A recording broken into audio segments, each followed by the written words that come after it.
But आज इस special occasion पे हम लोग आज सब लोग के लिए फाइनली चैनल मेंबरशिप्स लेके आ रहे हैं हमारे तीनों चैनल्स पर।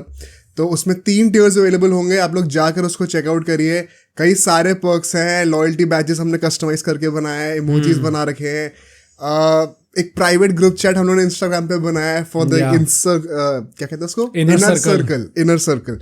तो काफी सारे ऐसे पर्क्स मिलने वाले हैं। आई हाईली रिकमेंड कि आप लोग जाके देखें। एंड सेकंड अनाउंसमेंट ये जो हमने कल कर दी थी, हमने एक फ्री टेलीग्राम ग्रुप चैट बनाई है ब्रो स्पोर्ट्स के लिए। उसको हम लोग जो है लिंक जो है कमेंट में डाल देंगे, पिन कमेंट में आपको दिख जाएगा, उसको भी जाके ज्वाइन कर लो, फ्री ऑफ कॉस्ट है। हमारी कम्युनिटी में सब आपस में उस पर डिस्कशन करते हैं।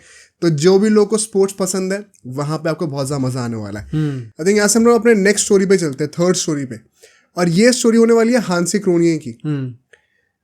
इसके बारे में जो बैकड्रॉप है वो हमने बहुत डिटेल में, जो मैच फिक्सिंग का पॉडकास्ट था वंस अगेन से, वो हमने डिस्कस कर रखा है पहले। तो वो अगर आपको पूरा बैकड्रॉप समझना है तो आप वो मैच फिक्सिंग का पॉडकास्ट देख सकते हो, जिसमें अजरुद्दीन वगैरह का भी नाम आया था। बट मैं अभी जल्दी से थोड़ा सा बैकड्रॉप दे देता हूँ ताकि आपको समझ में आ जाए कि क्या कॉन्टेक्स्ट है स्टोरी का। हांसी क्रोनिये साउथ अफ्रीका क्रिकेट के कैप्टन थे अपने टाइम पे, और साल 2000 में इंडिया वर्सेस साउथ अफ्रीका की एक सीरीज होनी थी, जिसमें साउथ अफ्रीका टूर करने आई थी इंडिया में। टेस्ट मैचेस थे, ओडीआईस थे, सब खेलना था अच्छे से। एंड उस सीरीज के दौरान इंडिया में जो पुलिस थी वो टेररिस्ट एक्टिविटीज के लिए 2-3 फोन नंबर्स को टैप कर रही थी। एंड इसमें दाऊद इब्राहिम और छोटा शकील जैसे बड़े बड़े नाम इन्वॉल्व थे अंडरवर्ल्ड से। एंड वो उन नंबर्स को ट्रैक कर रही थी, और उन नंबरों पे जब वो उनकी फ़ोन कॉल्स को टैप करके सुना करती थी तो सरप्राइजिंगली वहाँ पे क्रिकेट की बातें हुआ करती थी। एंड उनको लगा भाई ये तो हम टेररिस्ट एक्टिविटी ट्रैक कर रहे हैं, क्रिकेट की बातें क्यों हो रही है। और वहाँ से उनके हाथों लगा मैच फिक्सिंग का स्कैंडल। राइट। और वहाँ से उन्होंने ट्रैक करना शुरू करा। वो कैसे करा वो बहुत लंबी कहानी है, पूरी 1-1.5 घंटे। Also very interesting story. आप आई वुड हाईली रिकमेंड कि आप इस वीडियो देखने के बाद आप एक्चुअली में जाके वीडियो देखो, पॉडकास्ट देखें। एंड वो ट्रैक करना शुरू करती है इंडियन जो पूरी अथॉरिटीज़ होती हैं। अप्रैल का महीना था 2000 के साल में, और वहाँ पे वो सीरीज चल रही थी इंडिया साउथ अफ्रीका की। ट्रैक करते करते पता चलता है कि हांसी क्रोनिये जो कि साउथ अफ्रीकन टीम के कैप्टन हैं इस वक्त, जो कि इंडिया में खेल रहे हैं अभी, वो ही मैच फिक्सिंग में इन्वॉल्व है। अब क्या होता है कि भाई उस टाइम पे सीरीज चल रही थी अप्रैल के महीने में, और पुलिस ने पता लगा लिया था। वो तुरंत अगर बोल देते तो बहुत ज़्यादा अनरेस्ट हो जाता, दोनों कंट्रीज़ के जियोपॉलिटिकल रिलेशंस के बीच में भी प्रॉब्लम आती। तो उन्होंने सीरीज ख़त्म होने का वेट करा। तब तक साउथ अफ्रीकन टीम वापस जा चुकी थी अपने घर। एंड तब उन्होंने, हमारी जो इन्वेस्टिगेशन अथॉरिटीज़ थी, हर चीज़ को सबमिट कर दिया प्रूफ के साथ, और बोला यहाँ पे एक बहुत बड़ा मैच फिक्सिंग का स्कैंडल हो रहा है। इसी स्कैंडल में आगे जाके अजरुद्दीन, अजय जडेजा जैसे नाम भी निकल के आते हैं। अब जब ये स्कैंडल पब्लिक हुआ तो हांसी क्रोनिये ने कहा, पूरी टीम ने कहा, भाई ये सब बकवास है, आपकी हिम्मत कैसे हुई सब बोलने की, ऐसे गंदे एलिगेशंस लगाने की। वहाँ की गवर्नमेंट वगैरह भी काफ़ी अपसेट हो गए थे। बट क्योंकि इतना बड़ा एलिगेशन लगाया गया है तो इसको ऐसे ही तो जाने दिया नहीं जाएगा। राइट। इसके चलते हुए वहाँ की जो गवर्नमेंट थी उन्होंने एक इन्वेस्टिगेशन बिठाई, साउथ अफ्रीकन क्रिकेट बोर्ड के साथ मिलकर उन्होंने काम करा, और it kind of became clear कि यहाँ पे क्लियरली मैच फिक्सिंग का सीन हो रहा है। अब हांसी क्रोनिये ऑल्दो एक बहुत ही गलत काम करे थे, बट टू हिज क्रेडिट, एक वन फाइन नाइट, मतलब ये अप्रैल की बात है, मई में अगले महीने ही एक रात को 3 बजे वो सो नहीं पा रहे थे, और वो उठ के अपने साउथ अफ्रीकन क्रिकेट बोर्ड में किसी प्रेसिडेंट को या पता नहीं किसको कॉल करके बोलते कि I have been dishonest. Right. मैंने मैच फिक्सिंग करी है, मैं पैसों के चक्कर में, लालच में पड़ गया था, एंड मेरे से ये गलती हुई है। एंड वो अपना क्राइम फिर ओपनली एक्सेप्ट करते हैं, वो पूरी वीडियो अवेलेबल है यूट्यूब पर। एंड जब उन्होंने ये क्राइम एक्सेप्ट करा, अब इंडिया में वो अजरुद्दीन वगैरह के साथ क्या केस हो रहा है वो अलग कहानी थी। 2000 साल के मई के महीने में उन्होंने ये क्राइम एक्सेप्ट करा, और इसके चलते हुए जब एक प्लेयर ने खुद पब्लिकली चीज़ बोल दी ना, तो ये जो पूरा मैच फिक्सिंग का सिंडिकेट है, जो कि बोलते कि 1970s से चलता हुआ आ रहा था, 30-40 साल हो चुके थे, तब तक बहुत स्ट्रांग हो चुका था सिंडिकेट। अब इनको डर लगा भाई कि प्लेयर ने सामने आके कैसे बोल दिया। सामने आके बोल दिया, कल को तो इनाम भी ले लेगा, कल को फ़ोन कॉल्स दिखा देगा, एविडेंस दे देगा, हम तो गए भाई। तो क्लियरली इसके बाद मैच फिक्सिंग के जो अंडरवर्ल्ड था पूरा, वो बोलते हैं कि इनकी लाइफ के पीछे पड़ गया। और फिर 2 साल बाद, साल 2002 में, इनफैक्ट मैं आपको एग्जैक्ट डेट भी बताता हूँ, साल 2002 में 1 जून को अपेरेंटली हांसे क्रोनियो को जोहानिसबर्ग से जॉर्ज में जाना था अपने घर एक फ़्लाइट के थ्रू। ये दोनों शहर हैं वहाँ के साउथ अफ्रीका में। तब तक वो रिटायरमेंट ले चुके थे क्रिकेट से, एज अ बिजनेसमैन अपना करियर सेटअप कर रहे थे, ठीक ठाक कर रहे थे लाइफ में। उनको वो फ्लाइट से जाना था, कमर्शियल फ्लाइट थी जैसे कि हम सब जाते हैं उसमें, जोहानिसबर्ग से जॉर्ज में। वो फ्लाइट फॉर सम रीज़न उन्होंने मिस हो जाती है उनसे। पर अब उनको घर तो टाइम से जाना था, कोई बिजनेस डील वगैरह होगी, तो उन्होंने एक कार्गो फ्लाइट अरेंज कराई। वो कार्गो फ्लाइट, जिनको नहीं पता, बेसिकली कार्गो फ्लाइट एक ऐसा प्लेन होता है जिसमें लोग नहीं बैठ के जा रहे होते, सामान जा रहा होता है। उसमें 2 पायलट थे और हांसे के उन्होंने कहा भाई मेरे को जाना तो है ही, तो मैं इसी में बैठ के चला जाता हूँ। तो वो अकेले पैसेंजर थे और कोई नहीं था उसके अंदर। अब ये फ्लाइट जो है निकलती है अपने टाइम से, जोहानिसबर्ग से उड़ना शुरू करती है और जॉर्ज के आसपास पहुंच जाती है। जॉर्ज उस शहर का नाम है जहाँ उनको जाना था। वहाँ पे आसपास पहुंच जाते हैं तो कहते हैं कि अपेरेंटली वहाँ पे मौसम सही नहीं था, विजिबिलिटी नहीं थी, बादल बहुत थे, और साथ के साथ जो प्लेन का नेविगेशनल इक्विपमेंट होता है, अब नेविगेशनल इक्विपमेंट एग्जैक्टली कोई अगर पायलट है तो वो बता सकता है कमेंट्स में, बट बेसिकली जिससे उनको पता चले किस रास्ते से जाना है हमें, वो इक्विपमेंट प्लेन में सही से काम नहीं कर रहा था उस टाइम पर। तो उन्होंने क्या कहा कि भाई हम लोग वेट करते हैं, तब मौसम ठीक होता है, तब तक हम लोग चक्कर लगाते रहेंगे हवा में।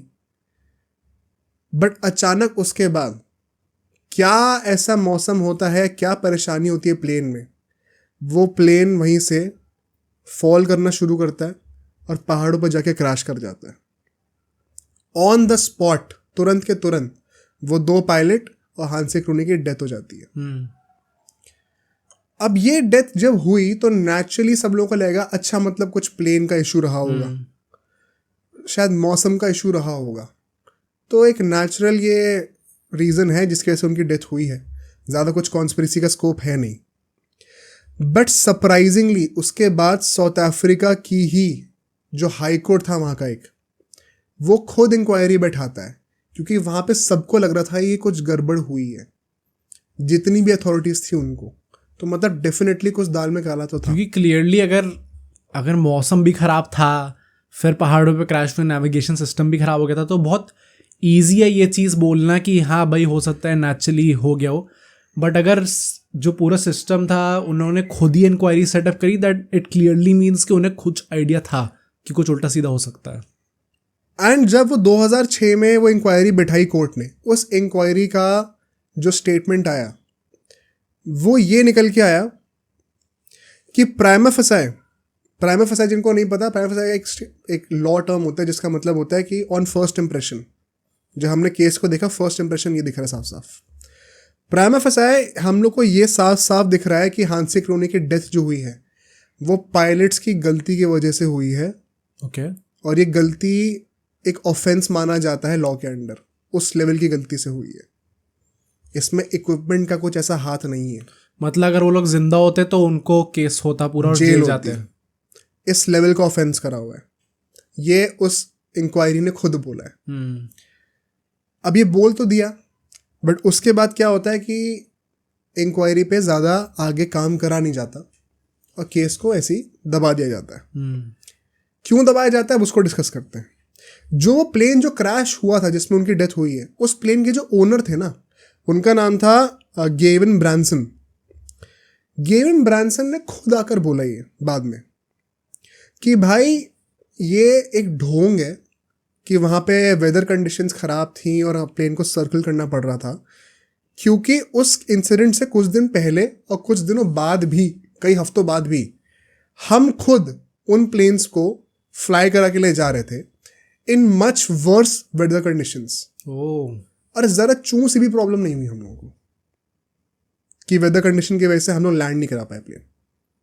और वेदर और ज़्यादा ख़राब था उन टाइम पे। तो जिस दिन पे हांसी क्यों नहीं थे उस टाइम पे तो वेदर इतना ख़राब नहीं था। तो आप वेदर का बहाना क्या दे रहे हो कि हमें प्लेन को सर्कल कराना पड़ा, हम लैंड नहीं करा पा रहे थे। पहला चीज़ उन्होंने ये बोली। दूसरी चीज़ जो थी ना, ये और ज़्यादा शॉकिंग है, क्योंकि ब्रांसन कहते हैं कि यार एक चीज़ जो आप लोगों ने मिस कर दी होगी, शायद ये लोग बता नहीं रहे, जो जॉर्ज का जो एयरपोर्ट था ना, जहाँ पे लैंड करना होता है प्लेन को, वहाँ पे जो लैंडिंग सिस्टम था पूरा, वो भी टैम्पर कर दिया गया था। ओके। और पुलिस को अपेरेंटली ये टैम्परिंग का, ये सैबोटाज का एविडेंस मिला हुआ है, पर वो बता नहीं रहे हैं। इसके बाद वो बोलते हैं कि अब पुलिस क्यों नहीं बता रही भाई। कहते हैं वो साफ साफ मुंह पे बोल देते हैं कि साउथ अफ्रीका जैसी कंट्री उस टाइम पे, जहाँ पे इतनी सारी चीज़ें क्राइम के थ्रू होती हैं, क्रिमिनल्स का इतना बड़ा एक हाथ है, वहाँ पे पुलिस भी सेफ नहीं है। और पुलिस के लिए the cost of opening up the investigation is too high. Too high से क्या मतलब तुम समझ जाओ, जान पे भी खतरा हो सकता है। इसके चलते हुए पुलिस चाहती है कि केस को शट कर दिया जाए। एंड लास्टली वो ये भी कहते हैं कि मेरी खुद कई लोगों से बात हुई है जिन लोगों ने इस केस को इन्वेस्टिगेट करा है, और फिर अचानक से उन लोगों ने कुछ दिनों बाद इस केस से पुल आउट कर दिया, क्योंकि उनको एक कॉल आ गया। ओ भाई, जो कॉल पे कह रहे हैं कि जान से मार देंगे, हट जाओ यहाँ से। तो इट इज़ वेरी क्लियर, अगर हम लोग कॉन्स्पिरेसी की बात करें तो, कि जो मैच फिक्सिंग सिंडिकेट था, जहाँ पे इतने बड़े गैंगस्टर्स इन्वॉल्व हैं, वो काइंड ऑफ समझ गए थे कि हांसी क्रोनिया अभी आने वाले दिनों पे और ज़्यादा खुलासे करने वाले हैं। और जैसे उनको इस चीज़ की भनक लगी, उन लोगों ने वो प्लेन क्रैश करवा दिया भाई। This is so scary to even think भाई, क्योंकि मतलब अभी तक जब कहानी स्टार्ट हुई थी तो सबको ये लगा था चलो कुछ वेदर प्रॉब्लम हो सकती है, एंड मैं शायद यही अल्टीमेटली ये बोलने वाला था कि हम लोग जो भी स्टोरी डिस्कस कर रहे हैं इसमें there is quite a possibility कि हो सकता है वेदर कंडीशंस की वजह से भी हुआ हो। But now that we hear the full story, सबको आई एज्यूम सबको यही लग रहा होगा कि भाई अगर उसी रास्ते से वैसे टाइप की प्लेन लेके उससे गंदी वेदर कंडीशंस में लोग बड़ी आराम से चले जा रहे हैं तो कुछ हो ही नहीं सकता। प्लस अगर कोर्ट ने कह दिया है कि अगर ये पायलट्स की गलती थी, अगर ये जिंदा होते तो ऑब्वियसली लोग जेल में होते, क्रिमिनल एक्ट था ये, देन इट क्लियरली मीन्स कि ये सब मर्डर था, करवाया गया था, एंड जो क्लियर मोटिव है वो सिर्फ फिक्सिंग स्कैंडल के पास ही जा सकता है। अब तुम ये समझ रहे हो कि फिक्सिंग जो ये सिंडिकेट है पूरा, गैंगस्टर्स का अंडरवर्ल्ड जो है, कि कहाँ तक पहुंच है इनकी। मतलब अगर पुलिस नहीं कर पा रही भाई, वो केस ओपन नहीं कर तुम वो छोड़, तुम सेटअप देखो। अगर ये सच है तो वो फ्लाइट, पहली कमर्शियल फ्लाइट जो थी वो मिस करवाई। अब कैसे मिस करवाई होगी भाई? ट्रैफिक में फंसा दिया होगा, कुछ कर दिया होगा, गाड़ी में कुछ कर दिया होगा, नहीं पहुंच पाया टाइम पे इंसान। फिर उसको उस कार्गो फ्लाइट को अरेंज करवाया। कार्गो फ्लाइट में 2 पायलट, इसका मतलब ऐसे थे जो कि मरने को तैयार थे। भाई तुम ये देख रहे हो किस लेवल तक इनकी पहुंच है। और ऐसे में कोई भी क्रिकेटर क्यों कन्फेस करेगा अगर उनसे मैच फिक्सिंग करवाई जाए तो?